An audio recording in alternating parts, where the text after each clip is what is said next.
PowerPoint, l'application historique de réalisation de présentation, s'enrichit d'un ensemble de fonctions audiovisuelles et interactives portées par un plugin applicatif gratuit, Mix. Bien plus qu'un simple add-in fonctionnel, Mix se présente comme une technologie complète de création et d'incorporation de composants pédagogiques dynamiques, vidéos, sons, quiz, etc. De plus, Mix s'intègre à un véritable environnement de développement via l'API Labs.js qui permet à un informaticien de créer ses propres composants et d'ajouter des éléments interactifs à une présentation. Voyons ensemble à quoi Mix ressemble et comment il fonctionne. La première étape consiste à télécharger et à installer ce plugin particulier. Attention, il ne s'acquiert pas dans l'Office Store comme les autres composants, mais en téléchargement direct à partir de l'adresse https://mix.office.com. Rendez-vous à cette adresse et cliquez sur le bouton « Obtenir Office Mix ». Vous êtes invité alors à vous connecter à votre compte Office et une fenêtre vous explique comment installer Mix dans votre version locale de PowerPoint. En effet, Mix n'est pas accessible dans la version en ligne de PowerPoint. Lancez l'application PowerPoint. Vous constatez qu'un nouvel onglet Mix s'est ajouté à la barre de menu. Cliquez sur cet onglet pour accéder à l'ensemble des nouvelles commandes. Intéressons-nous en particulier aux sections de menu suivantes: Enregistrer, Insérer, Mix et Vidéo. Les deux autres sections actives, à savoir Didacticiel et Support, vous aideront ultérieurement à vous perfectionner dans l'utilisation de Mix. La section Insérer présente les objets que l'on peut insérer dans notre diapo. Les commandes enregistrement d'écran, capture, insérer une vidéo et insérer un élément audio existaient déjà et sont présentes dans le menu natif Insertion de PowerPoint, section Médias. En revanche, une nouvelle commande appartient exclusivement à Mix, questionnaire vidéo et applications. Elle vous permet d'insérer dans votre diapo une frame, c'est-à-dire une fenêtre, vers une application, donc un complément Office, ou vers un site internet. Vous incluez donc concrètement un objet interactif extérieur dans votre présentation. Essayons. Cliquez sur l'icône Questionnaire vidéo et applications. Une fenêtre Complément Office en expérimentation s'ouvre. En cliquant sur son bouton Store, vous accédez au complément d'insertion actuellement disponible.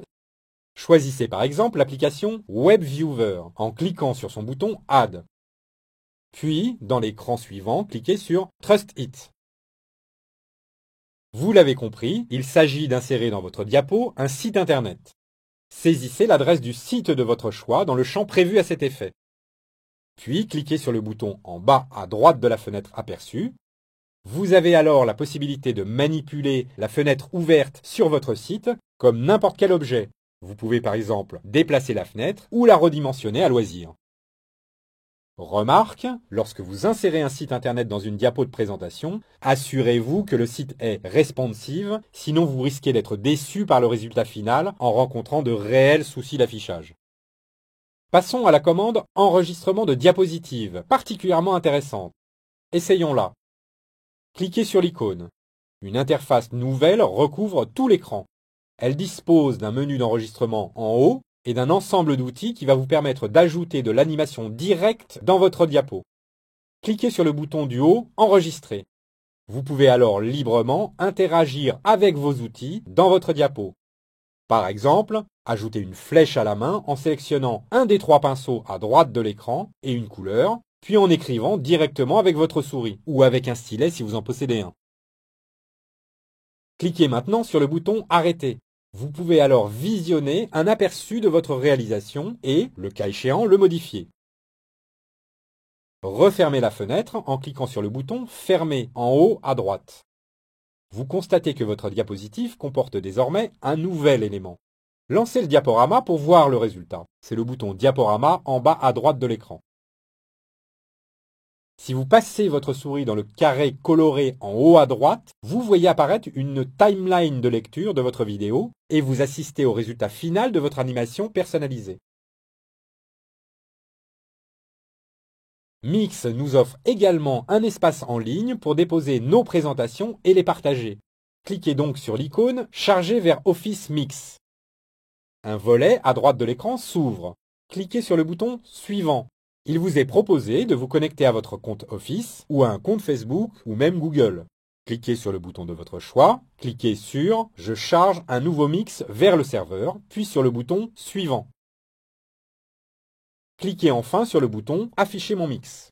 Vous basculez finalement sur votre espace Mix en ligne. Vous avez la possibilité de remplir une fiche de description de votre présentation.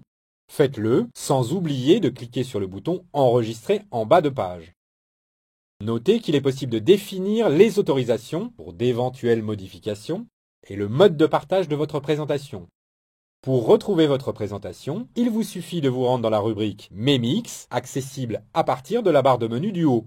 C'est l'occasion de découvrir les quelques outils de gestion de votre projet à disposition, comme la section Analyse, qui vous donne quelques statistiques de visite, ou le bouton Discussion, qui ouvre sur des commentaires dans le cas d'un travail collaboratif.